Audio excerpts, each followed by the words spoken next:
When Lazarus died, that dead body was already in a tomb.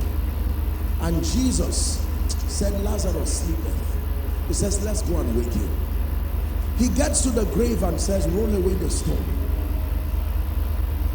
And the life of God, the word incarnate, is standing close to the grave, yet resurrection does not happen. The life of God, the word of God is standing, and there is a dead body there and nothing happens. But this is what he says, Lazarus. If he just said come out, that would be rapture, because every dead body will have to rise. So he had to identify the person in the realm of the spirit. If it, listen, how do you call the name of a dead person and ask him to come out? It means even though he was dead, it was still his name in the realm of the spirit. Listen, when you study scripture, study intelligently. If you are dead, I thought it was your body that was just named. Yet in the realm of the spirit, he is not speaking to a dead body. He's calling a register in the realm of the spirit, and he says, search Lazarus, the one who died, come forth. And the Bible says a man got up. One man.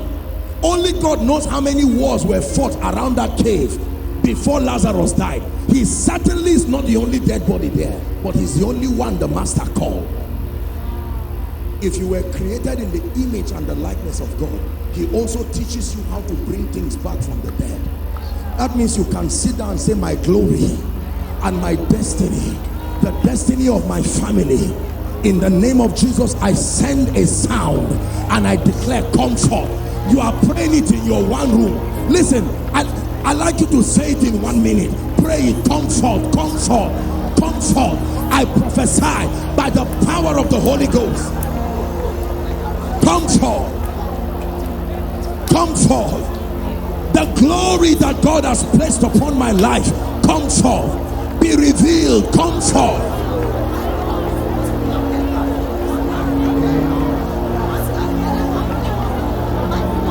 Hallelujah, hallelujah. Please sit down.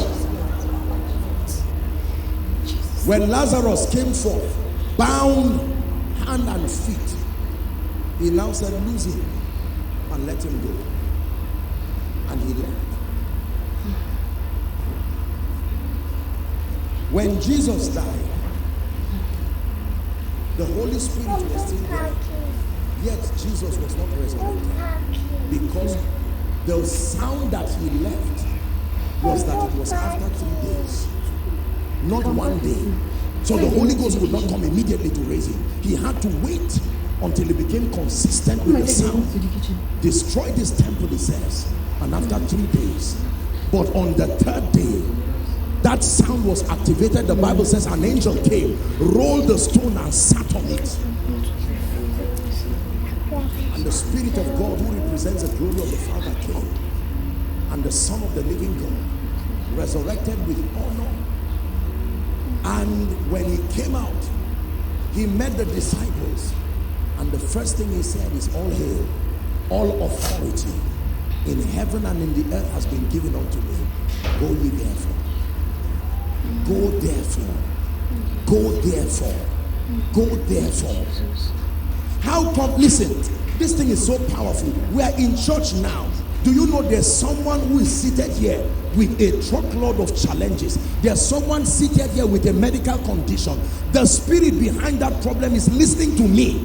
He knows I am here, yet he will not leave until a certain sound comes. But the moment that sound comes,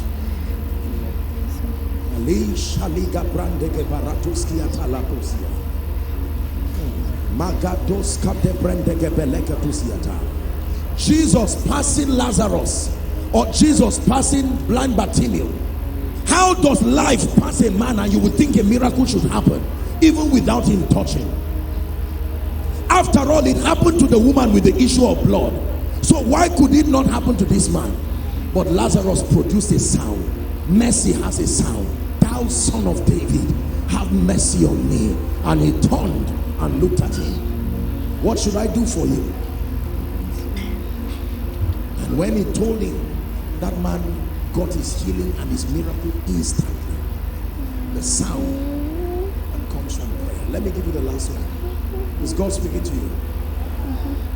Some of you, before evening, your miracle service tonight will only be Thanksgiving, because between now and evening, what God, the things that will shift in your life, is like the realm of the spirit has been waiting for you to hear this sermon. You will only come to thank God for others, because as for you, God can do a quick walk. Is it not in your Bible? Satisfy me early. Put timing to it.